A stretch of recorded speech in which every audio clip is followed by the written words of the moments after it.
Peace. How you guys doing? It's your boy Free Play, and we're back with another video.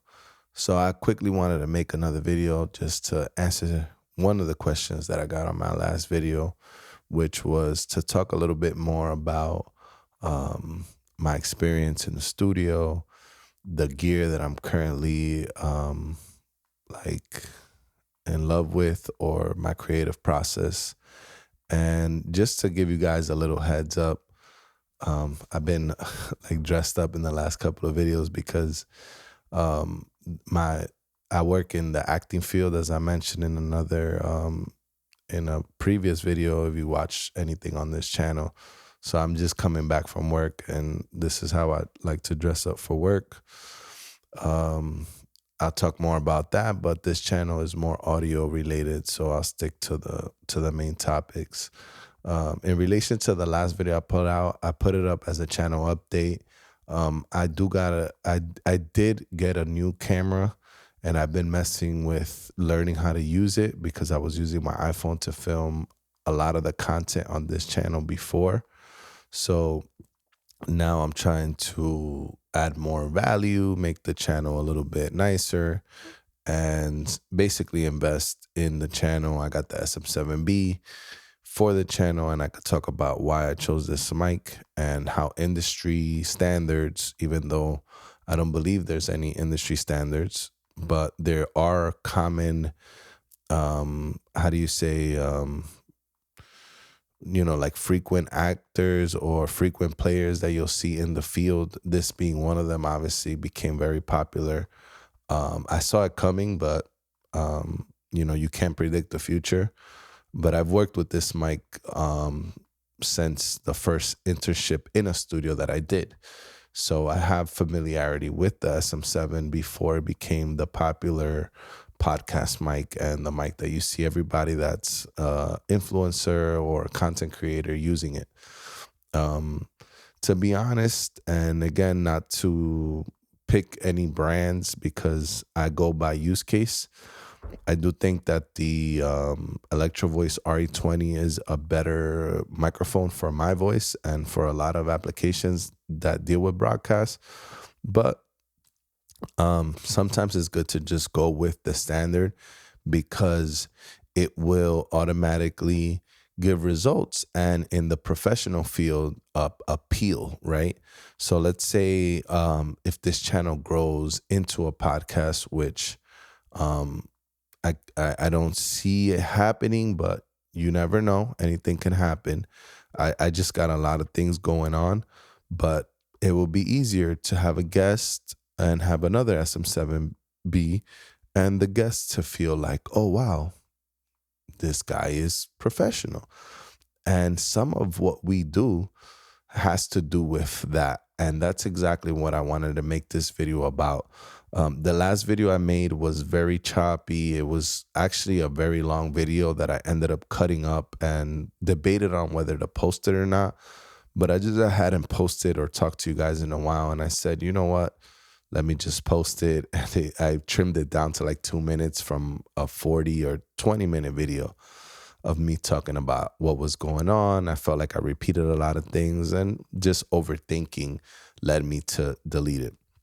But anyways, and if you see me looking down, it's because I'm looking at my laptop and also gathering my thoughts. It's very awkward to just look straight into a camera and talk to people, especially when you're not rehearsed in this or practicing to be a YouTube content creator. As you guys know, I'm a musician first, an actor as well, and an artist. So a lot of us artists, no matter what people may say, we're actually very shy and very private people. I very much consider myself an introvert, extrovert, extrovert. Introvert because I love my peace. I love being alone.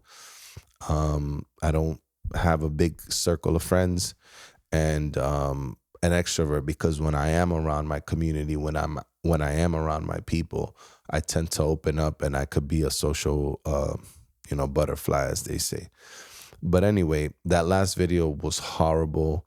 It's gonna stay up because you never know. Maybe in in the future it'll add value to somebody. And when they see this video, they might be like, oh my God, let me go back and see what he was talking about. Maybe encourage somebody to put out their, crappy video, which I think it was, because I couldn't figure out what it was about. And also I kept having second thoughts as I edited. This one, I am gonna leave it without cuts, without edits, and I'm just gonna talk to you guys and answer that person's question about some of my experiences in the studio as well as what I'm currently into. I haven't bought too much gear when it comes to studio gear. I think the last thing I bought when it came to like equipment was the KO2, which I made a video about, and it was $300. I think it was a great purchase because it adds so much value to my workflow. I use the KO2 now as a sample generator. So the way that I'm using the KO2 is, for a while I thought I was going to use it as a standalone.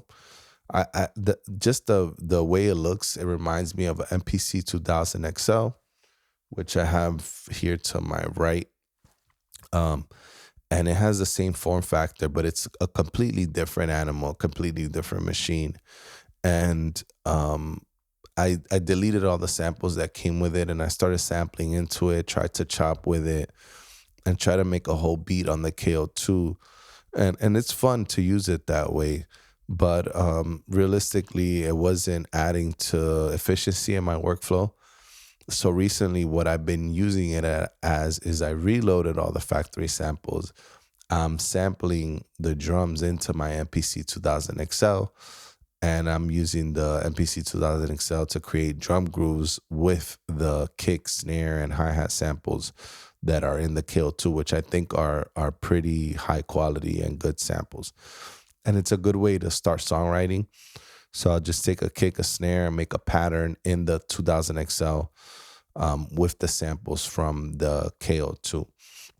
But I as I thought about what video I was going to make next, I really wanted to talk about the kind of like the value of picking the right samplers or the right groove boxes for you, because they teach you things that you can get sometimes from a DAW, right? And that's the reason that I think that we gravitate towards samplers and these industry standards, right?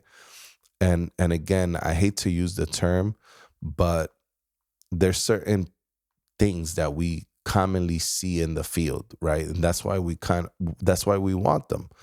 We see Marco Polo using a 2000 XL. So we think we can make beats like him if we get a 2000 XL. Or we see Kanye using an ASR 10, or Jake One using an ASR 10, or Pharrell using an ASR 10, or Timbaland using an ASR 10, or XYZ producer using ASR 10. And we think that we'll be able to make beats that sound or could reach that level, right?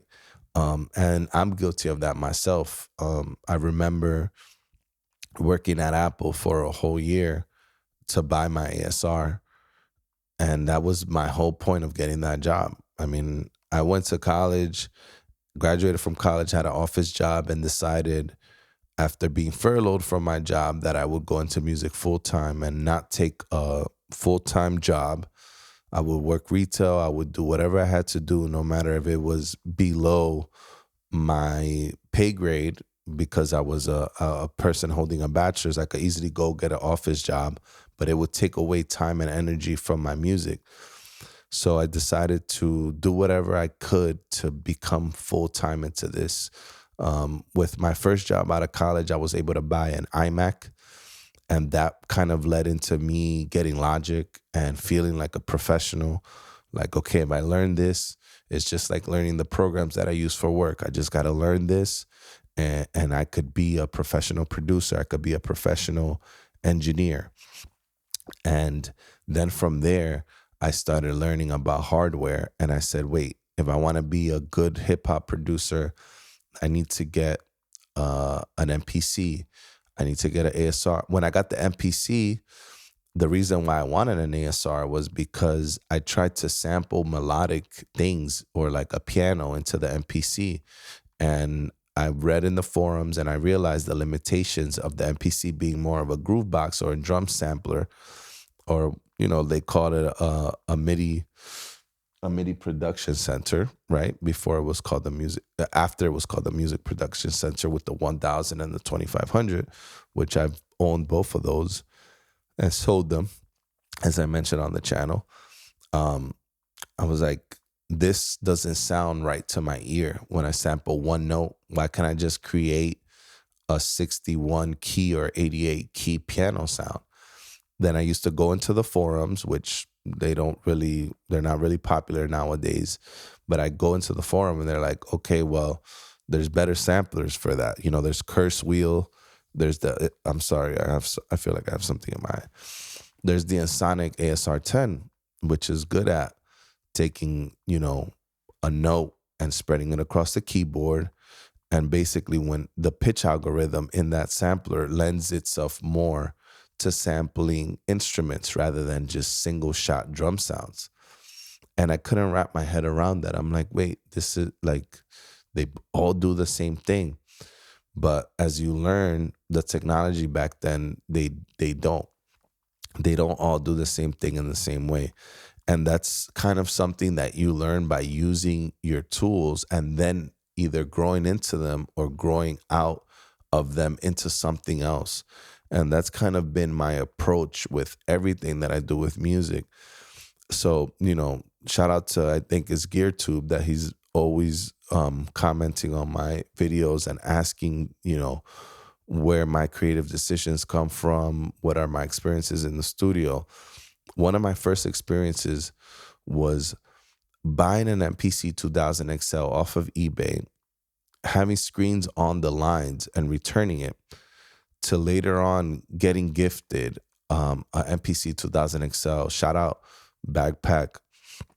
Elmar Zandier, he goes by now, that gifted me my MPC 2000 XL. And I do believe, I'm a very strong believer that some of your tools will find you, even if you don't buy them. The right tools will get in your hands when you're ready for them. I'm a big believer in that. My ASR, I did work, as I mentioned, at Apple Retail on Fifth Avenue here in New York. Saved up to buy it from a gentleman. I don't remember his name, but he mentioned that he used it to score films back in the day, and outgrew it because he wasn't into sampling. He was not from the hip hop community. My ASR was in very good condition, was kitted out with the SCSI, with the extra RAM, and it was a blessing to be able to buy that. And my sister, shout out my sister, Ashley, took me in her car. I didn't have a car. I still don't have a car. I'm in New York, so I don't feel like, I think it's a luxury. And that goes back to my philosophy and the way that I move in life. I buy things that I need, and sometimes I treat myself and buy things that I want. So she took me to pick up that ASR when it came up on Craigslist. I found it on Craigslist, and I thought it was too good to be true. And it wasn't. It was there, and it was for me. And it was something that was out of this world when I put my hands on it, and it did what I wanted the MPC 2000 XL to do. And that's my point. It's not because Ye was a big influence, and later on Jake One, and even The Alchemist, right? Like with all the Mobb Deep stuff that he did on the ASR. And even watching the videos of Timbo doing power drums with the ASR, like all of those things definitely influenced me into thinking like, that's what's missing from my sound. And I'm not here to tell you that that's the answer, because I do think that it's the Indian, not the arrow. That's a saying that I've come across before, especially in Spanish. But it's the end user. It's not always the machine that'll get you the results that you want. And you'll never make beats like Kanye. You'll never make beats like me because you are you. You're gonna make beats the way that you hear music, and that's what we're waiting for. We're waiting for your voice. We're waiting for your unique imprint in the world, because Kanye on an ASR is not the same as The Alchemist or Jake One on the ASR, right? But there is there is a value to be had by using these tools. And even now, like, we're so spoiled with technology, with quality. Like the Teenage Engineer in KO2 has 64 megabytes. And I know people will joke about that because we deal now in a world of gigabytes and terabytes. But 64 is twice as much as my MPC 2000 XL has. And I was able to do a lot of things on that. And I think it's like 3 minutes of stereo recording, if I'm not mistaken. Or maybe, I don't know. You could look it up on Google, Gemini, AI, ChatGPT. But all I know is that you could almost sample a whole record on 32 megabytes. And 64, that means you could sample almost 6 minutes maybe. And it's more than enough sample time because, as you guys may or may not know, the MPC 60 and the SP 1200, which were like the things that were used to, and again, I look away sometimes to gather my thoughts, but those were the machines that were used to make like the beats on like Dead President by Jay-Z, and a lot of the Biggie stuff, you know, is it I I'm having I'm losing the name of the producer, um but let me actually look it up because it's kind of disrespectful to not mention, and I've come across this producer in person before here in New York. um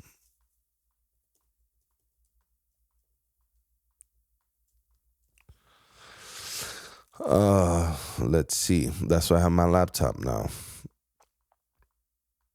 um and I wish I was live because then I could just ask you guys, but I'm kind of over the fact that these videos have to be perfect. um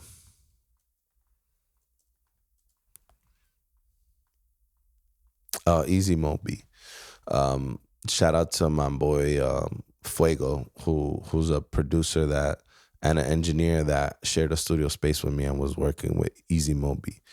DJ Premier as well, who used these short um, samples and samplers that had very little memory in them to make beats that rival anything that exists today.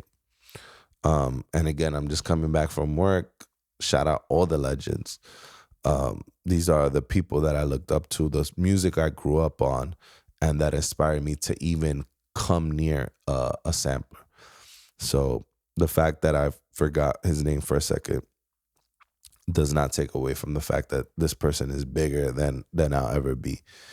Um, Shout out to Easy Moby. But he's a beast on the 1200, and it has very little sample memory, way less than a KO2, way less than a SP44 Mark II, way less than a 2000 XL, you know. Um and it's just like, why do we complain so much about the features and even the sound of these machines? And it's kind of like, I'm just exhausted of hearing about these, like, these complaints, about samplers. And I wanted to also mention, um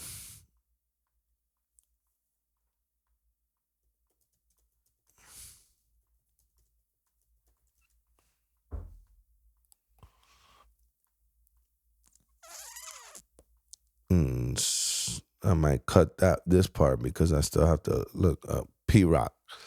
Yeah, right. P Rock. So P Rock was a big influence on me learning how to actually chop on the 2000 XL. There's that video, famous video, I think Scratch Magazine, where he's talking about how he chops it into little pieces, and he didn't show the screen, but somehow because I was using the machine, reading the manual, going on the forums, I was able to learn exactly what he was talking about and how I could slow things down and speed them up just by chopping it correctly. And that's the value in these units, right? Even the KO2 doesn't have the waveform. It's kind of like a mini ASR and a mini MPC. And again, I'm not sponsored by Teenage Engineering or telling you go out and buy this thing. And I saw they did just released a higher memory 128 version of it, which I don't see a need for me getting it right now because I already have the first gen, and I'm only using it in a very minimal way, not even to its full potential. But you could chop it into those pieces, right? I do still think like it should have had 16 pads instead of 12, because music is, we divided it into 4 beats and then 8 bars or whatever, and then 4 by 4 is 16. So just 12, it makes me think more of like 3/4 timing, but I'm sure it might have been a real estate thing. But I still think that the Teenage Engineering people could have like made the bank buttons, like sampler buttons, just so you could do what I'm talking about. Because even on the ASR, like learning how to chop is like the first step. It's like learning how to crawl before you could start making beats. And I think that a big drawback of technology and accessibility, even though we democratize the tools, is that we have we have it too easy, right? So like the fact that you could just go on FL and click in a drum pattern, you don't gotta chop anymore. Like you don't gotta like find the kick and isolate it. You don't gotta learn about EQ because these machines forced you to EQ out vinyl noise, to EQ out with the DJ mixer the low end, so you could just get the vocals or just get the snare. And these producers that I mentioned, Primo, Pete Rock, Easy Mo B, um, just just the legends. And if I'm missing anyone, I'm sorry, but I'm just mentioning the ones that are coming to mind right now.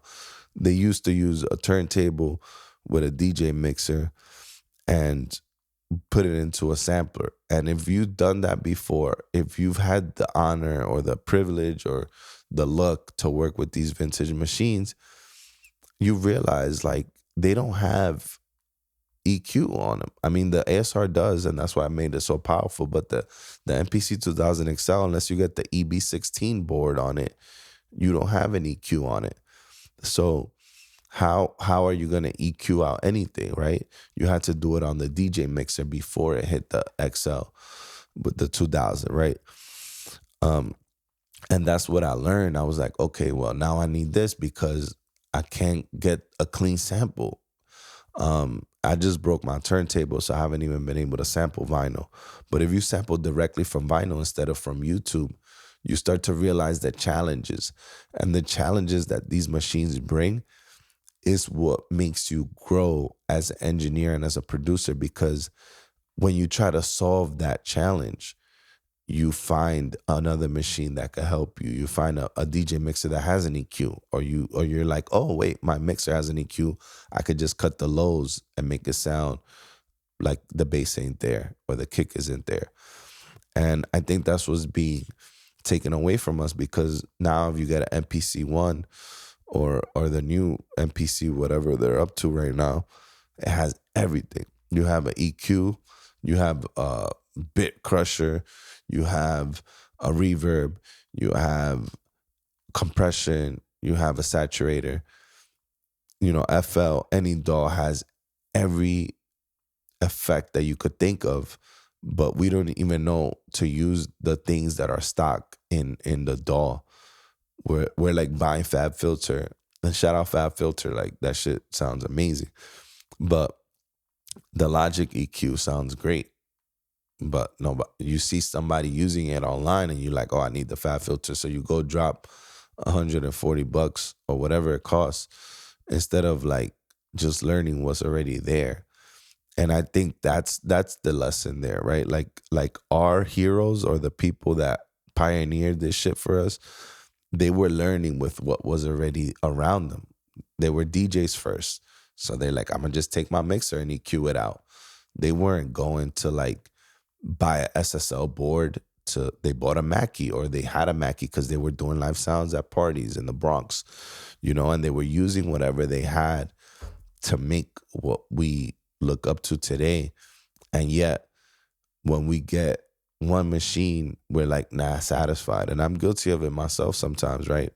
But I've been buying less stuff, right? I've been buying less gear because I have the 2000 XL. I don't need the MPC one, I know, um, shout out, what again, I gotta look up. Oh, Conductor Williams, right? Because he uses the MPC One Plus.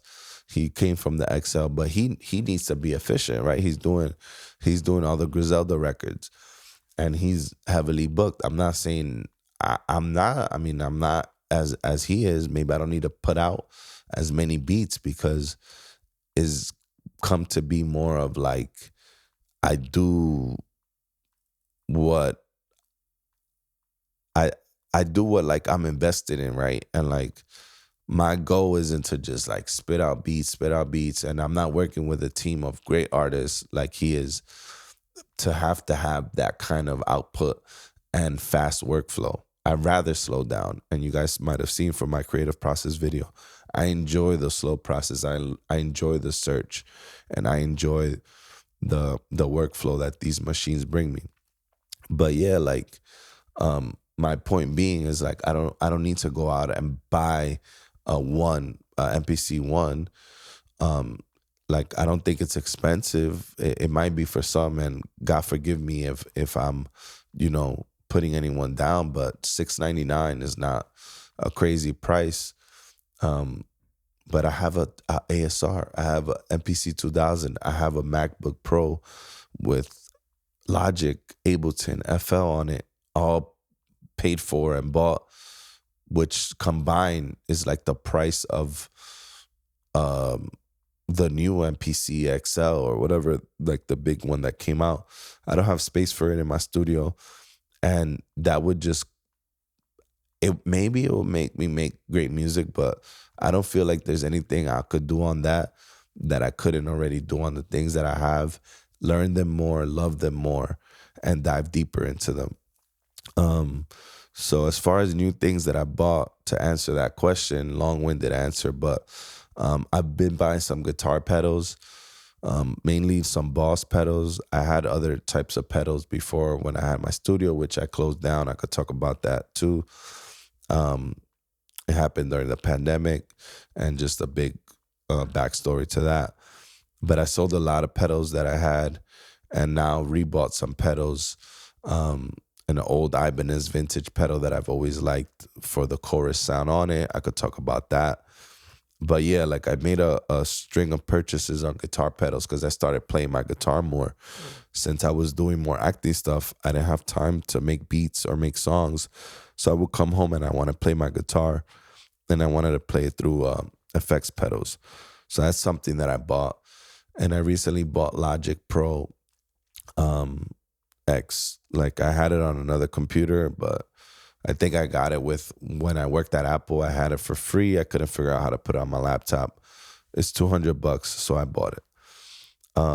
And I'm liking it now more. I didn't like it because I used Logic 9, and I didn't like when they switched over to Logic X and made it look more like GarageBand.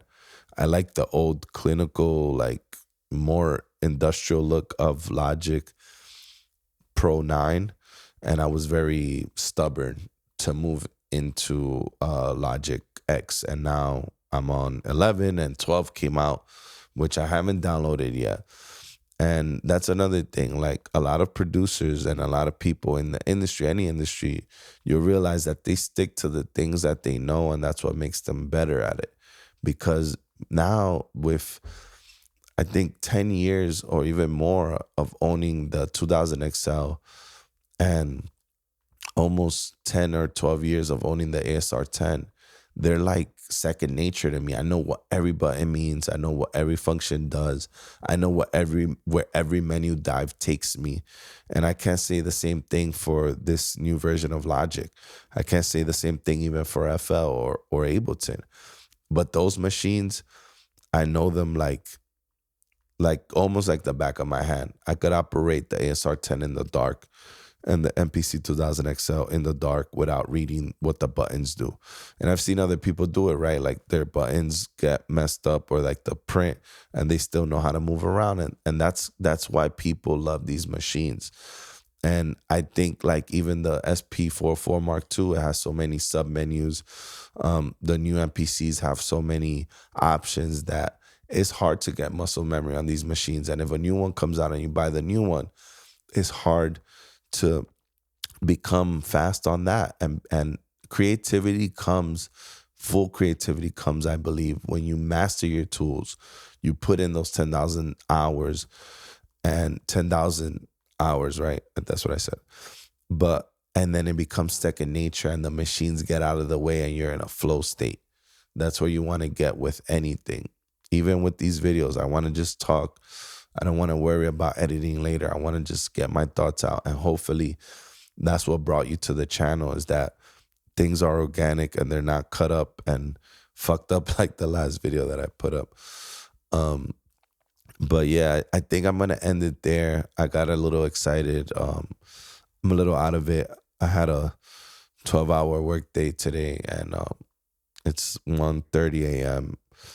in New York, and I just wanted to get on here to keep testing this new equipment as far as the camera and the microphone and the new setup I have and this talking portion that I want to bring to the channel, answering some of your questions. So keep putting them in the comments, and I'll keep talking passionately about why I chose my gear, and why I choose my gear, and why I think other producers work with their gear. Um, but yeah, it's your boy Free Play, and I'm out.